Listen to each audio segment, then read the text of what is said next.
एक रस्म और चल रही है वो, अरे वो इस्तकबाल जो हो रहा है आजकल, क्या हो रहा है? वेलकम। बहुत गौर से मेरी बात सुनिएगा। मैं भी एक जगह से गुजर रहा था, शायद प्रोग्राम से वापस आ रहा था, तो भीड़ लगी थी। मैंने कहा गाड़ी निकलने दो, कहा दूल्हा का इस्तकबाल हो रहा है। हमने भी शीशा नीचा किया, कैसे इस्तकबाल हो रहा है? खुदा की कसम खा के कहता हूं, मिंबर पे बैठा सोचा कभी यहां से दूल्हा के साथ इस्तकबाल में पूरे समाज के गिने हुए गुंडे जाते, चुने चुने आवारा लफंगे दूल्हा के साथ खड़े होते हैं इस्तकबाल, और तुम बेटी को बेच रहे हो। गैरत आनी चाहिए, क्या नहीं होता है? वो तंज, वो जुमले, वो कहे फूल बरसा रही तेरी बेटी गैर महरम के ऊपर, अरे डूब के मर जा।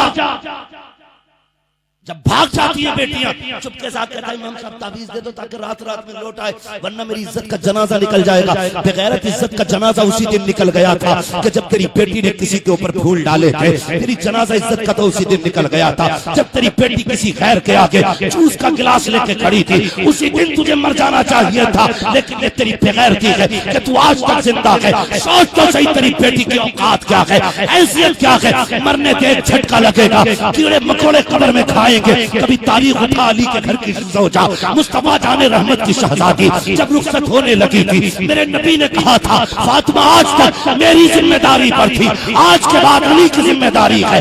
यही के फरमाया ये था, आज तक मेरी मानती रखी, आज के बाद अली की माननी पड़ी। क्या पढ़ा रहे हो बेटियों को तुम? फिर इस्तकबाल की वीडियो, पूरी जिंदगी जनाजा निकलता है। बुरा ना मानिएगा, अंदाज में मेरा बहुत शौक नहीं है, शायद फिर उतर जाए तेरे दिल में मेरी बात।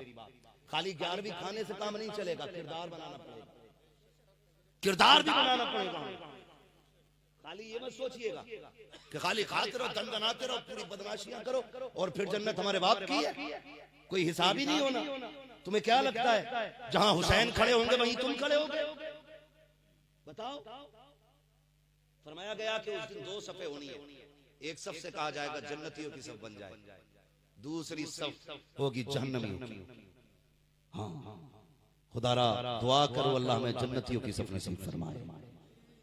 दुआ मांगा करो अल्लाह से जन्नतियों की सफ नसीब फरमाए। हम अपनी बहन बेटी की इज्जत का जनाजा ना निकलने बंद करो। दूल्हा करके इस्तकबाल कराना क्या हम करेंगे? हाथ से नहीं, तुम तो झौवे भर भर के डाल दो फूल, मगर मर्द डाल करो इस्तकबाल, मगर बचो तो इस तमाशे से। कैसे गैरत वाले दूल्हे होते थे पहले, निकाह के वक्त लड़का अपना नाम नहीं बता पाता था, इतनी गैरत होती थी। आज तो बगैरत गाड़ी में अब तो खुली हुई आ रही है, आधा गाड़ी में आधा बाहर। उस दिन मैं सोचने लगा यार इतनी छोटी क्या चीज गधे पे बैठा है क्या? यार घोड़े पे होता तो ऊंचा होता, अगर जमीन पे होता तो नीचा होता है, बीच में क्यों है? पता चला आधा गाड़ी में आधा गाड़ी के। नेता हो रहा नेता, शर्म करो यार, दूल्हा बने हो, खुदा ने ये दिन नसीब से अता किया। और चैलेंज है मेरा, अगर हुजूर ने निकाह को राइज न किया होता, किसी की हिम्मत नहीं थी कोई किसी की बेटी को टच करके दिखा देता। ये तो एहसान है मदीने वाले का, जिसे तूने जिंदगी में जाना नहीं, पहचाना नहीं। 3 मरतबा कबूल कबूल क्या कहा, तेरे बिस्तर पे आके बैठ गई। तूने कहा चल तो चलती रही, तूने कहा उठ तो उठ जाती थी, तेरे सोने से पहले सोती नहीं थी, तेरे खाने से पहले खाती नहीं थी। तुझे क्या लगता है ये तेरा कमाल है? ये सारा कमाल मदीने वाले मुस्तफा का है। ये जो तेरी इशारों पे नाच रही है, ये मुस्तफा जाने रहमत का कमाल है। जो तेरी मर्जी से चल रही है, ये मुस्तफा का कमाल है। फिर तू किधर जा रहा है? तूने क्या क्या ना किया। पूरी बदमाशी पे हम उतर आए, हमने दुनिया को फॉलो किया। काश मदीने वाले मुस्तफा को फॉलो किया होता। लोग कहते मेरी शादी में बड़ा मेहमान आया था, मुझे बता तूने मंत्री को बुलाया, विधायक को बुलाया, सेठ को बुलाया, बड़े बड़े अमीरों रईसों को बुलाया, कि अपनी शादी में तूने मदीने वाले मुस्तफा को बुलाया कि नहीं? आप कहेंगे ये कैसे हो सकता है? हाँ हाँ, ये भी हो सकता है कि शादी तेरी हो, मेहमान मदीने वाले आका बने। आप कहेंगे कैसे? तो सुनो, जैसे तुमने एक कार्ड बनाया, एक विधायक के घर भेजा, फिर प्रधान के घर भेजा तो यहाँ ये कार्ड था जिसपे ये लिखा हुआ था, बेटी फला की है, बेटा फला का है, बेटी फला की है, बेटा फला का है। तुमने ये कार्ड भेजा और अगर हुजूर को बुलाना चाहते थे तो डीजे ना लगा के, तमाशा ना करते, जब तू दूल्हा बनता मुस्तफा की मिलाद की महफिल सजा देता, इधर हुजूर की नाते होती, सुनने के लिए मदीने से आका खुद तशरीफ ले आया।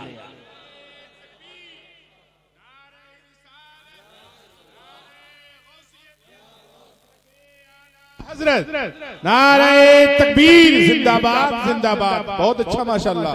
सुना के आप हर आशिक के घर तशरीफ लाते हैं, मेरे घर में भी हो जाए चरागा चरागा चरागा या रसूल अल्लाह। कोशिश ये किया करो प्रधानमंत्री के साथ साथ हम अपने नबी को भी दावत भेजें, और हुजूर की दावत ये है कि उनके नाम की महफिल सजा ले। हुजूर ना भी आए ना तो तवज्जो जरूर फरमा दिया करते हैं। हम ये नहीं कहते वो घर तू घर से, वो आएंगे मदीने से तू घर से चल के आ। हुकूमत नहीं हमारी, वो आका है, हम नौकर हैं। उनकी मर्जी है, वो चाहे तो आ जाए और ना चाहे तो वहीं से नजर उठा दे तो सारे पर्दे अल्लाह हटा देता है। अगर वो ना भी आ सके तो तेरे दूल्हा बनते वक्त उनकी नजर तो पड़ जाएगी ना तुझ पे। तो क्यों नहीं करते शादी तेरी हो बातें मदीने वाली वाली। लेकिन सारी आग तो दादी लगाए कह रही गीत ना हुए तो मैयत लगे, ढोलक ना बजी तो जनाजा लगे, नाच ले बुढ़िया पैर आगे कब्र में लटक गए, तेरी अभी ढोलक बंद नहीं हो रही। समझाओ, निकलो इस जहालत से। आदत ये डालो जलसा नबी का करेंगे। दूल्हा तुम बनो, बातें हुजूर की होनी चाहिए। दूल्हा तुम बनो, बातें खदीजतुल कुबरा की होनी चाहिए। फिर देख अल्लाह कितनी बरकतें देता है, कितनी बरकतें देता है। आज कार्ड में तो दिल के अंदर बेटी का नाम लिखा जाता है। मैंने ऐसे ऐसे गैरतदार लोग भी देखे हैं जिन्होंने कार्ड में बेटी का नाम नहीं डाला, खाली इतना डाल दिया दुख्तरे ने, ताकि मेरी बेटी के नाम पे भी किसी गैर की नजर न पड़े। ऐसे भी गैरतदार लोग पैदा आज दिल के अंदर बेटी का नाम बना। शर्म आनी चाहिए।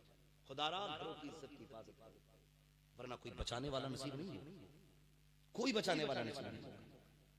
जब दुल्हन बन के चलती है बेटी, आवाज आती है ठहरो, क्या बात है, का पहले कुरान रखा जाएगा, उसके बाद बेटी। क्यों का नहीं, जब तक कुरान नहीं जहेज मुकम्मल नहीं। चल बात ठीक है तेरी। अब तुझे कुरान याद आया जब बेटी घर से जाने लगी। कुरान भी कहता 7 दिन तक मैं जुज़दान में रखा रहा। जब तुम ढोल बजा रहे थे तब मैं कहां था? शादी के नाम पे जब तुम डीजे बजा रहे थे तब मैं कहां था? जब तेरे घर के अंदर बच्चियां नाच रही थी तब मेरी याद नहीं आई? जब बूढ़ियां बैठ करके ढोलक की आवाज में ठुमक रही थी तब मैं कहां था?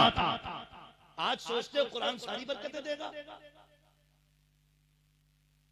हर बाप दिल पे हाथ रखे मुझे बताए, तूने गाड़ी में तो कुरान रख दिया, क्या बेटी के दिल में भी कुरान उतारा था? यही वजह है कि हमारे घरों से आज कुरान की आवाज आई।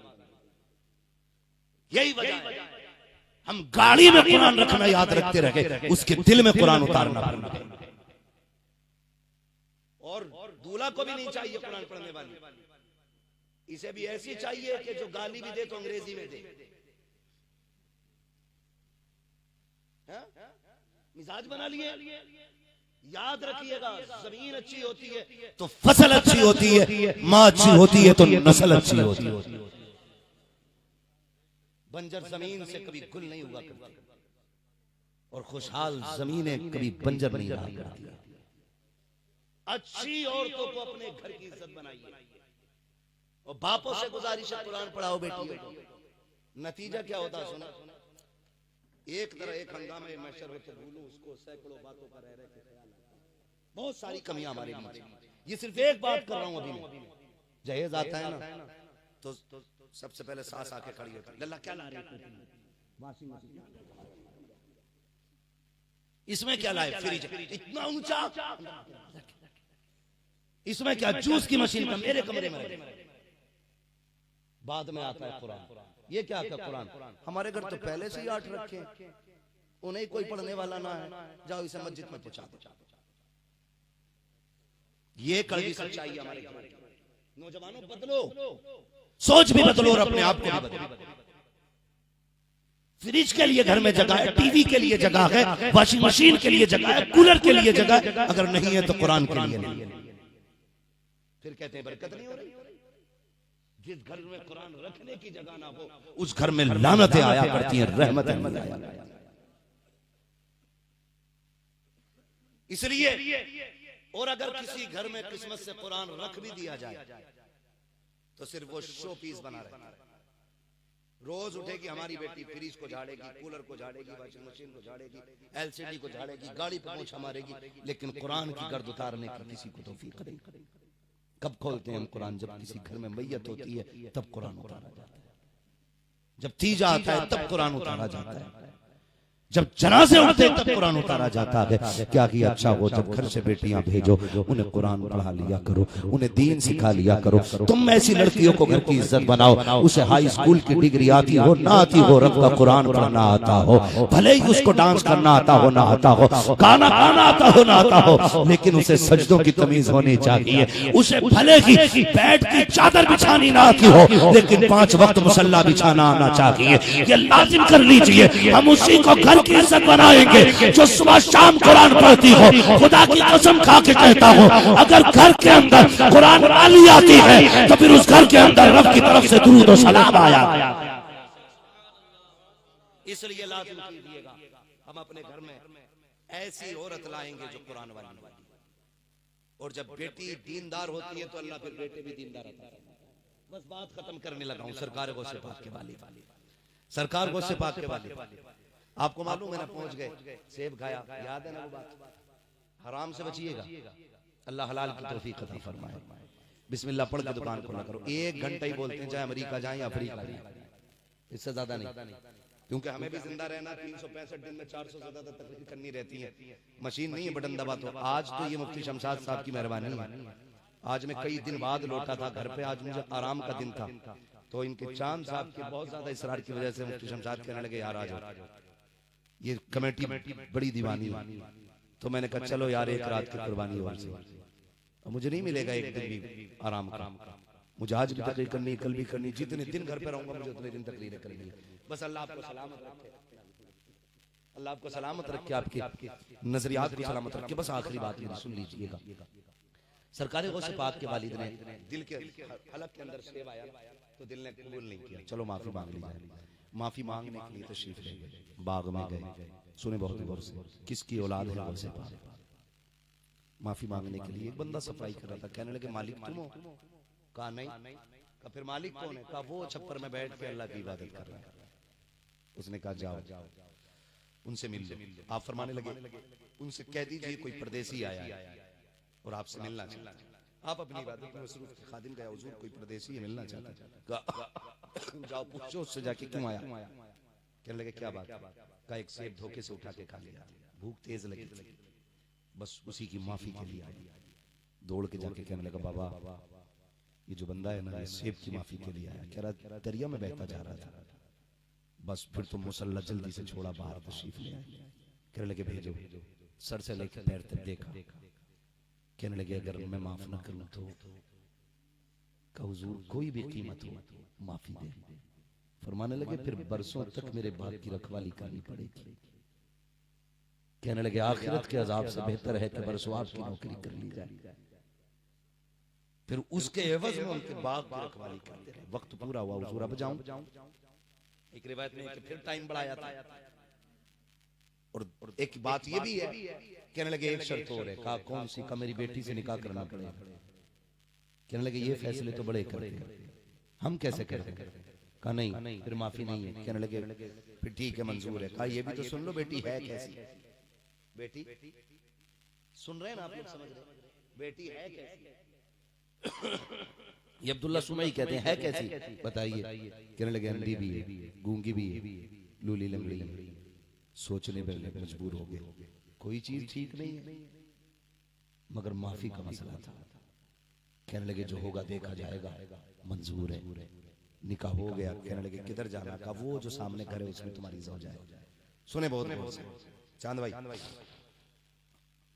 जैसे ही अंदर गए ना, दरवाजा खटखटाया, अंदर से आवाज आई ठहरिए।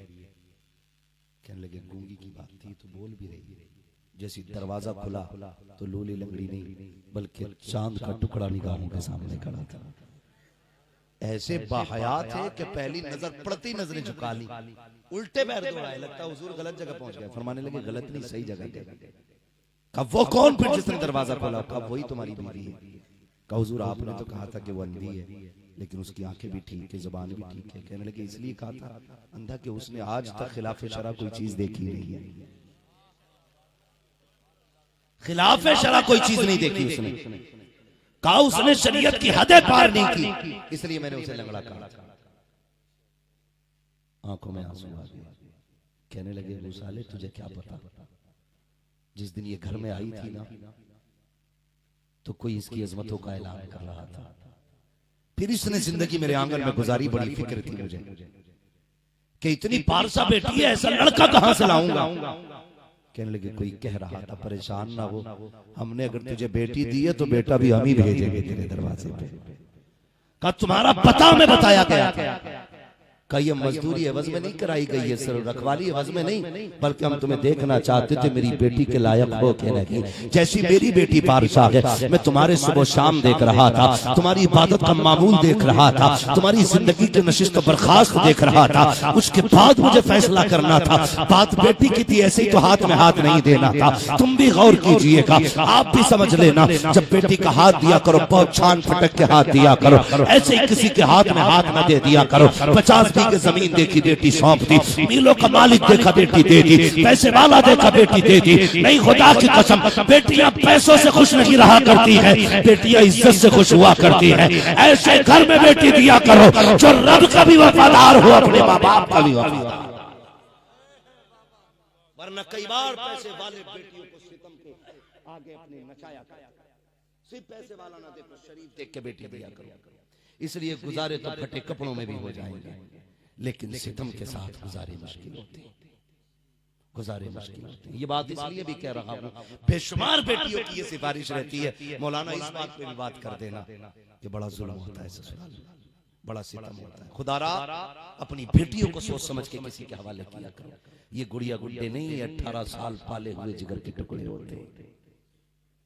बेटियां इतनी खुददार और फर्माबरदार भी होती हैं, कितना भी सितम ससुराल में होता है कभी बाप से नहीं कहती है। तुम तो ये कहते हो राजा बेटी जाओगा देखा जाएगा, हम देख लेंगे, लेकिन बेटी तुझसे क्यों नहीं कहती? मालूम खुदा की कसम कुत्ते की तरह मारा जाता है। और एक बात और सुन लो, बेटी रुखसत होती है तो कोई क्यों रोता है? मर गई है वो, जिंदा तो है ना। आज के बाद बोलेगी नहीं, वो नहीं बोलेगी भी, कभी आनी नहीं, आएगी भी। फिर बाप रोता क्यों है? सिर्फ ये ख्याल रुलाता है मैंने भले ही चटनी से बेटी को लुकमे खिलाए, लेकिन इज्जत के खिलाए थे।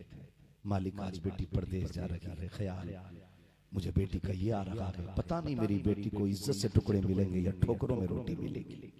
ये ख्याल उड़ाता है अपने बाप को, या अल्लाह मेरी बेटी को इज्जत के टुकड़े देना। ये कहता है बाप रो रो के अपने रब से। सोच समझ के बेटियां दिया करो। कितनी बार चेहरे बिगाड़ दिए जाते हैं बेटियों के मार मार के, लेकिन जब बाप के घर आती है तो मुस्कुराती हुई आती है। कितने गम उसके सीने में दफन है कोई नहीं जानता। वो हंसती हुई घर आती है, बाप कहता है बेटी क्या हाल है? कहती है अब्बा अल्लाह ताला ऐसा घर सबको दे जैसा मुझे मिला है। लेकिन ये नहीं कहती एक शराबी के हाथ में हाथ दिया, सुबह भी गालियां मिलती हैं, शाम भी गालियां मिलती हैं, बिना जूते खाए बाबा इज्जत की रोटी नहीं मिलती है। कभी बेटियां ये नहीं कहा करती, इसलिए कि वो जानती है अगर बाप को एक बार ये पता चल गया कि मेरी बेटी को मारा गया है, पूरी जिंदगी कभी बिस्तर पे चैन से सो नहीं पाएगा। हर रात ये ख्याल रुलाएगा कहीं आज मेरी बेटी को चैन के टुकड़े मिले होंगे कि नहीं। इसलिए बेटियां बाप की वफादार होती हैं। तुम कहते हो बेटी राजी थी इसलिए मैंने बेटी का निकाह कर दिया, नाराज होती तो कह देती खबरदार। बेटियां इतनी बाप से वफा करती हैं कि जान दे सकती है, लेकिन बाप के फैसले को टाला नहीं करती है। ये तो पहले सोच लिया करो कि बेटी को पसंद है कि नहीं, बेटी के लायक है कि नहीं, बेटी इज्जत से रह सकेगी कि नहीं। कहीं ऐसा ना हो तेरा एक फैसला उसकी जिंदगी को जहन्नम बना दे। हजरत अब्दुल्ला शुमई ने कहा था 12 साल तक यूं ही बाग में नहीं रखा, तुम्हारी जिंदगी देख रहा था, मैं ये देख रहा था बेटी के लायक हो के नहीं। फिर मुस्कुरा के कहते हैं कासिम अबू साले तुम जो यहाँ आए हो ये हमारा फैसला नहीं बल्कि ये काबे वाले खुदा का फैसला। जब बाप अबू साले जंगी दोस्त जिंदाबाद माँ माशाअल्लाह। कनीज़े फातिमा ज़हरा हो तो फिर बेटे अब्दुल कादिर जिलानी आया, बेशक बेशक सुभान अल्लाह। वाह वाह क्या फिर कहना बेटे है? अब्दुल कादिर जिलानी आया करते। वाह वाह वाह। लेकिन शर्त है माए पारसा होनी चाहिए, बेशक बेशक माए पारसा होनी चाहिए। सुभान अल्लाह। आज तो भाई की पूरी जायदाद डकार जाते हैं, हजम कर जाते हैं, एक झटका तक नहीं लेते। सोच हुए खा के बिल्ली हज को चली, पहले लोग कहा करते थे, अब भी कहावत चलती है, सोच हुए खा के बिल्ली हज को चली। सबका हक मारे बैठा, भतीजों की 1 फीट ज्यादा करके बनाए बैठा है, खेत में 3 बीघे फालतू की जोत लिया, कर दुआ करना अल्लाह हज कबूल कर ले, दुआ करना अल्लाह हज कबूल कर ले। क्यों तू एक एक पाई इकट्ठी करके जा रहा है? किसके दरबार जा रहा है? रब के दरबार में। गैरत नहीं आती? अगर काबे से आवाज आ गई, नादान मेरे बंदे का हक खा के आया, मुझे तेरी हाजिरी कबूल नहीं है, फिर क्या करेगा भाई? हक खा के नहीं, हक दे के जाया कर, हक दे के जाया कर। एक खेत में मारा हाथ धान के, सूता मारा, पूरी बाल साफ, 2-4 खाए, बाकी फेंक दिए। किसान से पूछ जो एक बाल को 6 महीने पाले, दिल दुखता है खेत में आते वक्त मालिक तुमने तो मुंह में 3 दाने डाले, पूरी बाल फेंक दी, धोरे के धोरे साफ है खेतों के। किधर बटिया गुजर रही, जो भी आंसू का मार के चला जाता, याद रखिएगा कयामत के दिन एक एक जर्रे का हिसाब होगा। तुमने किसी की खेत का एक दाना तोड़ा, धान का, मुंह में लिया, चावल खा गए और छिलका बाहर फेंक दिया, ये पूछा जाएगा चावल किधर है और अब पता छिलका किधर है। एक एक छिलके का धान का हिसाब देना पड़ेगा, खेल ना समझना कयामत। इसलिए अमल के बारे में आप कोशिश करें कि अल्लाह चाहे तो हमें अपने फजल से जन्नत दे दे, वरना करम ऐसे नहीं है। करम ऐसे नहीं है, लठियों के काम है। काम तो ऐसे है ऐसे पिटाई शुरू हो जाए, लेकिन वो कहता माँ का अल्लाहु लियुअज़्ज़िबहुम व अंत फ़ीहिम रसूला, महबूब उस वक्त तक अज़ाब नहीं देंगे जब तक आप इनके दरमियान में आए। ये तो हुजूर का करम है जो चेहरे नहीं बिगड़े, वरना कुत्ता बना दिया गया होता। हाँ? गरीब की तो सुनवाई कहीं नहीं है हज़रत जी। अगर सेठ की दीवार टेढ़ी हो जाए तो गरीब की कितनी बजाय सीधी करो, डोर डाल दो। खुदारा आज भले ही गरीब के साथ कोई नहीं है, लेकिन कल कयामत के दिन हुजूर भी और रब की रहमतें भी इसी गरीब के साथ होंगी। हुजूर ने फरमाया कयामत में मैं अपनी उम्मत के मजलूमों के साथ खड़ा हूं। ये ख्याल रखिएगा, हराम के लुकमे नहीं खाने और किसी का दिल नहीं दुखाना है। और कोई अमीर है ना तो अपने दौलत में लोगों का हिस्सा रखा है। ठीक है जी। किसी अमीर को दौलत अल्लाह ने ज्यादा इसलिए नहीं दी कि उसके हाथ पैर हैं, वो बब्बन खा जुम्मन खा छल खा है, इसलिए नहीं दी दौलत। वो कहता है कि हम किसी को लेके आजमाते हैं, किसी को दे के आजमाते हैं। किसी को नहीं दिया गया तो वो ऐसे आजमाइश करता, देखें सब्र करेगा कि नहीं। और जब देता तो ये आजमाइश करता जो हमने दिया हमारी राह में देगा।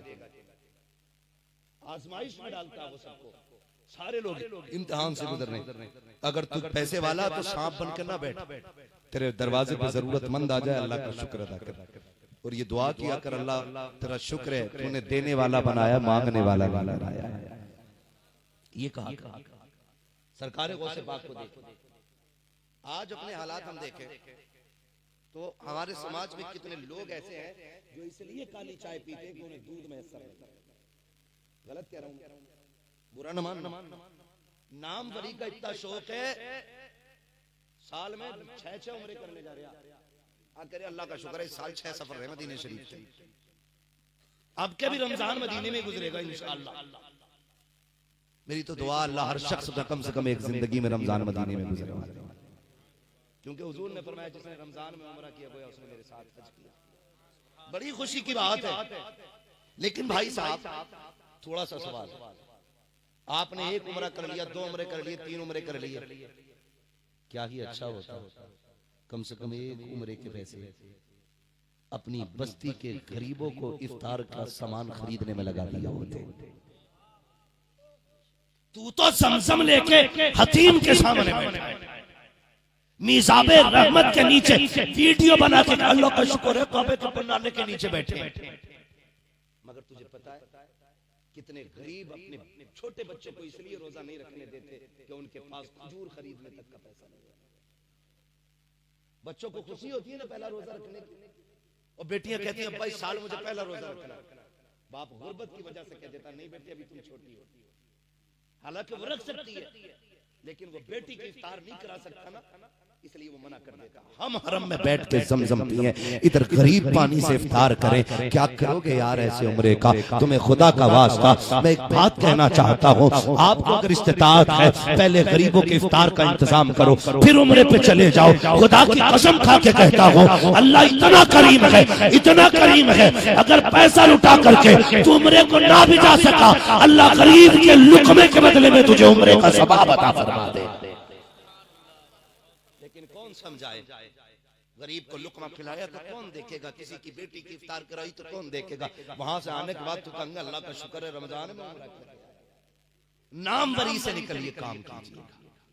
वो किसी को लेके आजमाता है, किसी को